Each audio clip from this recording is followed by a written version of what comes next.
عصر کو آپ جمع کر سکتے ہیں، اور اسی طرح مغرب اور عشاء کو جمع کر سکتے ہیں۔ آپ ظہر کے وقت میں اس کے ساتھ ہی عصر پڑھ سکتے ہیں، اور آپ اسی طریقے سے مغرب کے وقت میں اس کے ساتھ ہی عشاء پڑھ سکتے ہیں، لیکن کوئی اس کی وجہ ہونی چاہیے۔ یعنی آپ سفر میں ہیں، آپ کسی آپاداپی میں ہیں، آپ کسی ایسی مصروفیت میں ہیں کہ جس میں الگ ہو کے نماز پڑھنا مشکل ہو گیا ہے، اس طرح کی صورت اگر ہے تو آپ نماز کو جمع کر سکتے ہیں۔ یہ رسالت مآب صلی اللہ علیہ وسلم کی قائم کردہ سنت ہے، اور قرآن مجید سے بھی اس کا اشارہ گنجائش ہوتی ہے، لیکن فقہ حنفی میں بالکل گنجائش نہیں ہے۔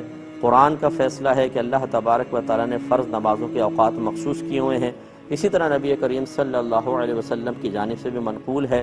اور کہیں اگر یہ حدیث میں آتا ہے کہ نبی کریم صلی اللہ علیہ وسلم نے دو نمازوں کو ملایا، تو ہم اس میں تعویل یہ کرتے ہیں یا اس کا مفہوم یہ بیان کرتے ہیں کہ یہ جمع حقیقی نہیں تھا بلکہ جمع صوری تھا۔ جمع حقیقی کا مطلب ہے کہ دو نمازوں کو ایک وقت میں جمع کر دینا، اس طرح کہ ایک کو مؤخر کر کے دوسری وقت کے اندر پڑھنا یا دوسری کو وقت سے پہلے پڑھنا، یہ جمع حقیقی کہلاتا ہے۔ اور جمع صوری کا مطلب یہ ہوتا ہے یعنی صورتاً جمع کرنا، کہ ایک نماز کو بالکل آخری وقت میں ادا کریں، جیسے ظہر کو بالکل آخری وقت میں ادا کیا، پھر عصر کا وقت شروع ہوا تو فوراً عصر کی نماز پڑھی۔ یہ بظاہر دونوں جمع ہو گئیں، لیکن ظہر کے وقت میں ہے، عصر کے وقت میں ہے، تو جمع صوری تو جائز ہے، جمع حقیقی فقہ حنفی میں جائز نہیں، لہذا نہ گھر میں جمع کریں نہ سفر میں کریں۔ تمہارے پاس اتنا علم کہاں سے آ گیا؟ تمہیں کیسے پتا چل گیا کہ یہ جو بات کر رہا ہے یہ واقعی مستند ہے؟ دیکھو، دلیل کو پہچاننے کے لیے بھی کچھ صلاحیت ہونی چاہیے، آپ کو پتا ہونا کہ دلیل کیا۔ ایک صاحب مجھے کہنے لگے یہ جو حنفیہ نے دو نمازوں کو اکٹھا کرنے کی اجازت نہیں دی، یہ تو بالکل بخاری مسلم کی حدیثوں کی مخالفت ہے۔ بخاری اور مسلم میں صریح حدیثیں موجود ہیں کہ نبی صلی اللہ علیہ وسلم نے دو نمازیں سفر میں کیسے پڑھی ہیں؟ ایک ساتھ پڑھی ہیں۔ کہہ رہے یار یہ تو بالکل، تو وہ کیا کر رہے ہیں، وہ جب بھی سفر میں جاتے ہیں ظہر عصر اکٹھا، مغرب عشاء ایک ساتھ۔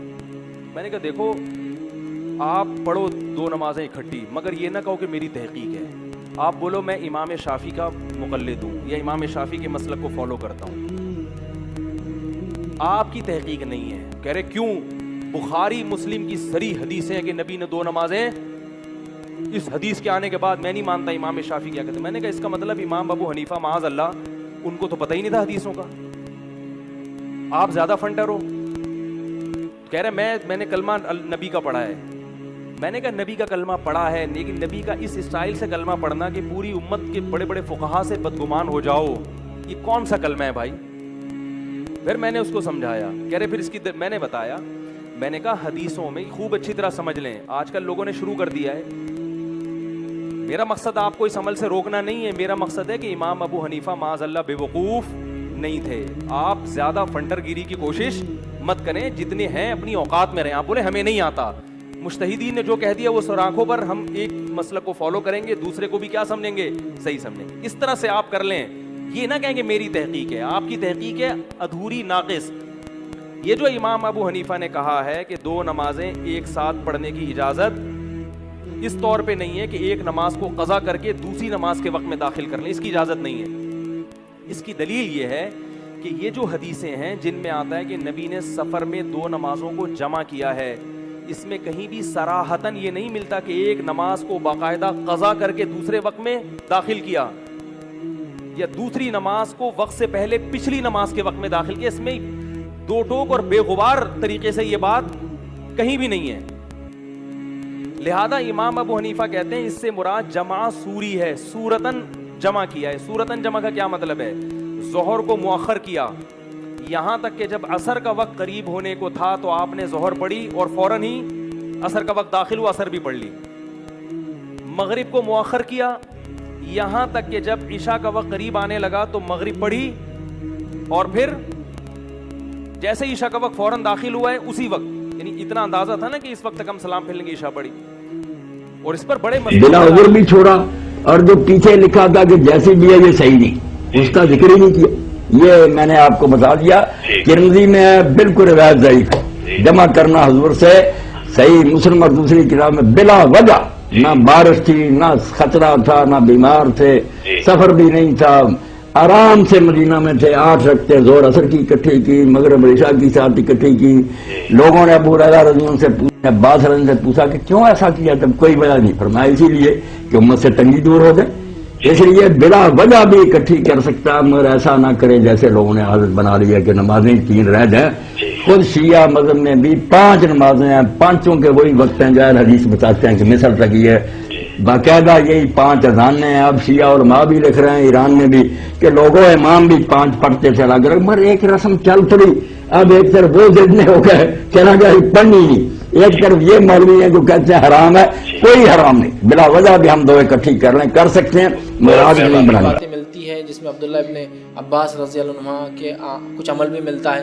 ہنگامی حالت میں آپ 2 نمازوں کو ملا سکتے ہیں، اور نمازوں کو لیکن پورا پڑھنا پڑے گا ہنگامی حالت میں، جیسے کہ بہت زیادہ بارش ہو رہی ہے، امکانات نہیں ہے کہ اب پھر سے مسجد آنے کا وقت ملے گا، تو ایسی حالت میں عبداللہ ابن عباس رضی اللہ عنہ کے کچھ قول اور ان کے عمل ملتے ہیں کہ وہ 2 نمازوں کو ملا دیتے تھے، لیکن پورا پڑھتے تھے، یا ظہر کی 4 اور پھر عصر کی 4۔ اور نمازیں جہاں تک ملانے کا مسئلہ ہے تو صرف 2 نمازوں کو ملایا جا سکتا ہے، 2 نمازوں کے ساتھ، کوئی بھی 2 کے ساتھ۔ فجر کے وقت میں ہوں گی، ظہر عصر کو ملایا جا سکتا ہے سفر میں بھی یا ہنگامی حالت میں بھی، اور مغرب عشاء کو ملایا جا سکتا ہے سفر میں بھی ہنگامی حالت میں بھی، لیکن آپ عصر اور مغرب کو نہیں ملا سکتے، ٹھیک ہے؟ یہ دو تو مطلب ٹوٹل 5 وقت کی نمازوں کو سفر میں یا ہنگامی حالت میں 3 وقت میں تبدیل کیا جا سکتا ہے۔ فجر کے ٹائم پہ ظہر عصر ایک ساتھ اور مغرب عشاء ایک ساتھ، یاد رکھیں، ٹھیک ہے؟ ہنگامی حالت میں آپ 2 نمازوں کو ملا سکتے ہیں۔ صحیح مسلم میں اوپر تلے 10 حدیثیں ہیں 1633 سے آنورڈ۔ اس پہ امام نووی نے باب بھی باندھا ہے کہ سفر و حضر کے اندر نمازوں کا جمع کرنا، کہ آپ صلی اللہ علیہ وآلہ وسلم نے بغیر خوف کے، بغیر بارش کے مدینہ شریف میں، یعنی مدینہ شریف کا مطلب بغیر سفر کے، ظہر عصر جمع کی اور مغرب اور عشاء جمع کی۔ اس سے یہ بات پتہ چلی کہ خوف، بارش اور سفر میں تو ہو ہی سکتی ہیں، اس میں یہ بھی رزلٹ نکلا۔ اس کے بغیر بھی ہوئی تو عبداللہ ابن عباس سے وہ تابعی نے پوچھا کہ تبا تابعی اس تابعی سے کہتا ہے کہ یہ کیوں کیا؟ ان کا میں نے بھی ابن عباس سے پوچھا تھا آپ صلی اللہ علیہ وآلہ وسلم نے یہ عمل کیوں کیا؟ تو ان کا اس لیے کہ امت کے لیے آسانی ہو جائے۔ تو ہم ظہرین اور مغربین یعنی ظہر عصر کو جمع کرنا اور مغرب عشاء کو جمع کرنا، اس کو جواز کی حد تک مانتے ہیں۔ افضل الگ وقت میں پڑھنا ہے، شیعہ کا بھی یہ موقف ہے۔ ادھر سنیوں کی ضد یہ ہے کہ وہ ہمیشہ جمع کرنے، مطلب وہ جمع ہی نہیں کرتے اور ہمیشہ الگ پڑھتے ہیں۔ ان کی ضد یہ ہے کہ انہوں نے ہمیشہ جمع کرنی ہے، الگ نہیں پڑھتے۔ یہ مکس ہونا چاہیے۔ میں کئی اہل تشیع علماء کو جانتا ہوں، آفتاب جوادی صاحب پاکستان میں آپ سمجھ لیں شیخ البانی ہیں ان کے اہل تشیع کے، وہ کہتے ہیں میں اکثر اوقات مطلب نمازیں الگ کر کے پڑھتا ہوں، اور میں نے دیکھا بھی ہے ان کو پڑھتے ہوئے۔ تو اسی طریقے سے اہل سنت میں بھی ہونا چاہیے۔